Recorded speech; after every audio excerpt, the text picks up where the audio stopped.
জানলার বাইরে টুপটাপ বৃষ্টি আর রান্নাঘরে সর্ষে পোস্ত বাটার ঘ্রাণ। এমন দিনে আর কি চাই? গরম ভাতের সাথে যদি থাকে মাখা মাখা ইলিশ, তাহলে পুরো দিনটাই যেন অন্যরকম হয়ে যায়। আজ সেই মন ভরানো রেসিপিটি আপনাদের জন্য আমি শেয়ার করছি। এই সর্ষে পোস্ত মাছ রান্না করতে কিন্তু সময় একদমই কম লাগে, খুব তাড়াতাড়ি হয়ে যায়, মাত্র অল্প কিছু উপকরণেই। চলুন তবে শুরু করি। প্রথমে মিক্সার গ্রাইন্ডার বাটিতে আমি নিয়েছি 2 চামচ মতো সাদা সর্ষে, আর তার সাথে নিয়েছি 1 চামচ কালো সর্ষে। এর সাথে নিয়ে নিচ্ছি 2 চামচ পোস্ত, আর নিয়েছি 1.5 চামচের মতো চালমগজ, নিয়েছি 4টে কাঁচা লঙ্কা, মিক্সিতে পেস্ট করে নিলাম। এরপর ইলিশ মাছগুলোকে ভালো করে ধুয়ে নুন মাখিয়ে রেখেছিলাম। তারপর নুন মাখানো মাছটাকে আবার ভালো করে ধুয়েছি।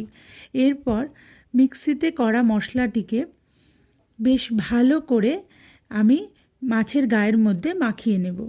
এটি যতক্ষণ মাছের গায়ের মধ্যে মাখাবো তার আগে লবণ, হলুদ, কাঁচা সর্ষের তেল, এই 3টে উপাদান দিয়ে নেব। এরপর মাছটাকে বেশ ভালো করে মাখিয়ে আধ ঘন্টা রেখে দিতে হবে।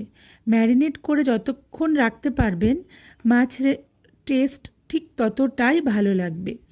আর একটা কথা, যেটা এই সর্ষে বাটার মাছ কিন্তু বেশিক্ষণ জ্বালাতে নেই, তাহলে তিতকুটে ভাব হয়ে যাবে। এই মাছগুলোকে ভালো করে মাখিয়ে আমি আধ ঘন্টা মতো রেস্টে রেখে দিয়েছি। ততক্ষণে কড়াই গরম করে নিয়ে অল্প একটু 1 চামচের মতো সর্ষের তেল দিয়ে দিয়েছি। সর্ষের তেল ভালো করে গরম হওয়ার পরে এতে কালো জিরে ফোড়ন দিয়েছি। কালো জিরের হালকা গন্ধ বেরোলে মাখিয়ে রাখা মাছগুলোকে একটা একটা করে আমি ছেড়ে দিয়েছি, আর এর যতটা মশলা প্লেটের গায়ে লেগেছিল সমস্তটা এর মধ্যে দিয়ে দিয়েছি। এরপর ওই মিক্সির বাটি ধোয়া খানিকটা জল আন্দাজ করে, এক্ষেত্রে জলের পরিমাণ কিন্তু কম হবে, গা মাখা মাখা ঝোল হবে। ওই মিক্সির বাটি ধোয়া খানিকটা জল দিয়ে মাপ মতো করে কড়াইতে কোনো নাড়াচাড়া না দিয়ে ওই অবস্থাতেই ঢাকা দিয়ে রেখে দিয়েছি 5 থেকে 7 মিনিট। এক্ষেত্রে মাছটা ঢাকা দিতেই হবে, কারণ মাছ ভাজা হয়নি, কাঁচা অবস্থাতেই মশলা দেওয়া হয়েছে, তাই মাছটাকে ভালো মতো সুসিদ্ধ করতে হবে।